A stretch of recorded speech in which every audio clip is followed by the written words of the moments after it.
नमस्कार दोस्तों, नैनोटेक आयुर्वेद की यूट्यूब चैनल से मैं डॉक्टर नमिता कुलश्रेष्ठ एमडी आयुर्वेद आपका हार्दिक स्वागत एवं अभिनंदन करती हूँ। दोस्तों, आज मैं उपस्थित हुई हूँ एक ऐसी चमत्कारी औषधि के बारे में बताने के लिए जिसका नाम है लांगली या कलिहारी। इसका बोटेनिकल नेम है ग्लोरियोसा सुपरबा। ये एक ऐसा प्लांट है जो दोस्तों बहुत ही उष्ण होता है और आज आप जानेंगे इसका गुणधर्म प्लस बीमारियों में इसका क्या चिकित्सकीय प्रयोग है। तो दोस्तों, मैं वीडियो शुरू करूं इससे पहले आपसे एक छोटी सी रिक्वेस्ट हमेशा की तरह करना चाहूँगी कि मेरे चैनल को लाइक शेयर सब्सक्राइब ज़रूर करिए और मेरे वीडियो को एंड तक देखिए। अगर कोई क्वेरी हो तो कमेंट बॉक्स में लिख के पूछिए। बेल आइकन को प्रेस करिए जिससे कि फ्यूचर में आने वाले अपडेट से आप वाकिफ़ रहिए। दोस्तों, मैं शुरू करती हूँ अपना ये वीडियो। ये औषध जो है, इसका गुण धर्म अगर हम डिस्कस करें तो ये पित्तज है प्रकृति में और उष्ण है, तीक्ष्ण है और ये कटु तिक्त कषाय रस प्रधान है। दोस्तों, ये वात कफज रोगों में बहुत ही अच्छा काम करती है। ये औषध पित्त कारक है, क्षारीय है, सर है और गर्भपातनी है। ये औषध कुष्ठ, शोफ, अर्श, विष, शूल, वस्तिशूल इत्यादि बीमारियों में बहुत अच्छा काम करती है। स्पेशली जो कृमि हैं, कृमियों के लिए ये एक बहुत ही चमत्कारी औषध है। इसका जो शाक है ये लघुताकारक, तिक्त और मल भेदक होता है और स्कंद तिक्त, तापजनक, गर्भस्रावी और कृमि रोधी होता है।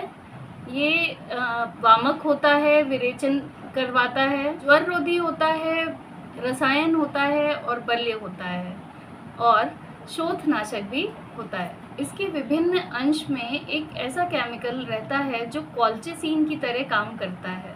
आइए अब जानते हैं इसके औषधीय प्रयोग विधि तथा उसके डिजीजेस में उपयोग कैसे किए जाते हैं। दोस्तों, अगर आपको सिर शूल है यानी कि सिर में वेदना हो रही है तो इसके लेप को हम निर्गुंडी लेते हैं और गुंजा लेते हैं, कलिहारी लेते हैं, तीनों को जो है तेल में पाक करते हैं। हम तेल ले सकते हैं और इस ऑयल को अगर हम लोकली अप्लाई करते हैं सिर में तो काफ़ी आराम मिलता है।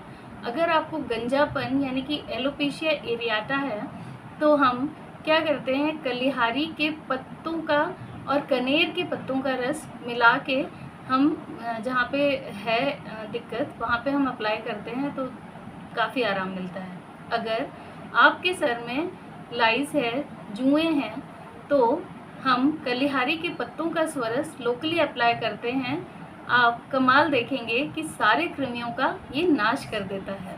अब आते हैं कान की तरफ। कर्ण में कृमि है तो हम इसको निर्गुंडी स्वरस के साथ कलिहारी का स्वरस मिक्स करके कान में 2 से 4 बूंदें डालें तो कानों की कृमियों का नाश करता है। अगर आपको कर्णशूल है तो इसके स्वरस को हम नींबू के रस के साथ 1 से 2 बूंद अगर कान में डालते हैं तो काफ़ी आराम देता है। नासा रोगों में जैसे पूतीनास यानी कि साइनसाइटिस है क्रोनिक, तो इसके स्वरस को अगर हम नाक में त्रिकटु चूर्ण के साथ मिक्स करके डालते हैं 1 से 2 बूंद तो काफ़ी आराम आता है। दोस्तों, अब चर्चा करते हैं कंठ रोगों की यानी कि गले के रोगों की। तो आपको गंडमाला यानी कि घेंगा है या कहीं भी शरीर में ग्रोथ है तो इसके लेप को वहाँ लोकली अप्लाई करने से काफ़ी आराम मिलता है। दोस्तों, अगर आपके दांतों में कीड़े लगे हुए हैं तो हम इसके पत्तों का स्वरस पीस के अगर उस जगह लोकली लगाते हैं तो आप देखेंगे चमत्कारी प्रभाव करता है, क्योंकि कृमियों की ये स्पेसिफिक औषध है और ये बहुत अच्छा काम करती है कृमि को नाश करने में। दोस्तों, अगर आपको पाइल्स की शिकायत है तो हम कलिहारी के मूल को हम शीरीष बीज के साथ पीस के अगर लोकली अप्लाई करते हैं तो अर्श के मसों में काफ़ी आराम आता है। दोस्तों, अब चर्चा करेंगे डिलीवरी के दौरान अगर अपरापातन नहीं होता यानी कि प्लेसेंटल डिटैचमेंट नहीं होता तो हमें कलिहारी का लेप वेजाइनली और थोड़ा पेट पर अगर बैक साइड पे लगा देंगे मरीज़ के तो काफ़ी जल्दी अपरापातन होगा। अगर किसी महिला के योनि में शूल रहता है तो कलिहारी के मूल का अगर हम लेप बना के योनि में लगाएं तो काफ़ी आराम मिलता है। अगर किसी का प्रसव नॉर्मल नहीं हो पा रहा है, दिक्कत कर रहा है, तो हम इसकी जड़ को पीस के मरीज़ के पेट में और थाइज़ में बैक साइड में लगा दें तो उसका प्रसव आसानी से हो जाएगा। दोस्तों, वात, रक्त और आम वात जैसी गंभीर बीमारियों में भी कलिहारी का बहुत अच्छा रोल है। आजकल ये चूर्ण के फॉर्म में भी कई कंपनियां इसको बनाने लग रही हैं, लांगली चूर्ण के नाम से। दोस्तों, कई एक बार हमारे पैर में या स्किन में कहीं भी एक शल्य प्रवेश कर जाता है और वो निकलता नहीं है, बहुत गूढ़ होता है, मतलब बहुत डीप चला जाता है। तो उस कंडीशन में अगर हम उसमें कलिहारी का लेप करेंगे तो गूढ़ से गूढ़ शल्य भी बाहर आ जाता है। ये इतना उष्ण होता है। दोस्तों, अगर आपकी स्किन में फुंसियाँ हो रही हैं, फोड़े हो रहे हैं, तो कलिहारी के जड़ के लेप को हम कांजी में पीस के लोकली अप्लाई करते हैं तो काफ़ी आराम करता है। अगर हम कलिहारी के कंद को पीस कर अप्लाई करते हैं जहाँ पे स्किन डिजीज़ है या बैक्टीरियल ग्रोथ है, फंगल ग्रोथ है, तो उसमें भी ये काफ़ी अच्छा इसका रोल है और हमें हमारे स्किन डिजीज़ को सही करने में इसका बहुत ही इम्पोर्टेंस है।